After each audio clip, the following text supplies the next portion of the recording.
Globalization has its positive aspects and its negative aspects. And one of the negative aspects has been, let's say, the importation of, for example, olive trees or certain palm trees. By importing palm trees, there's a red weevil that actually somehow made its way from Asia, and there's no natural predator. There's nothing that can control it, and that red weevil will actually eat into the heart of the palm, and the only way you can control it is by spraying, and it's spraying insecticides on 3 or 4 times a year, and there's no natural predator for that.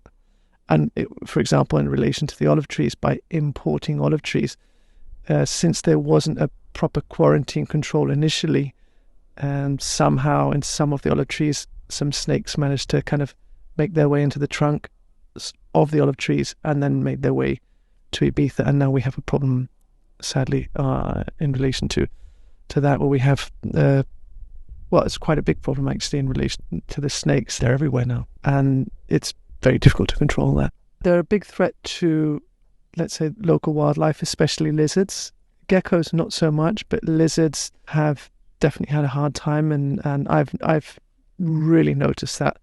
I remember even 10 years ago, you'd go to the beach and you couldn't even put your sandwich down because there would be like 100 lizards eating away at it. And now you're lucky if you see 1 or 2. So that's very sad and a big problem, and there's not really a solution. So I think sometimes we seem very wise and very intelligent creatures, but on the other end of the spectrum, we're quite silly with the way we take care of nature and the kind of this general lack of respect for her. It's not good.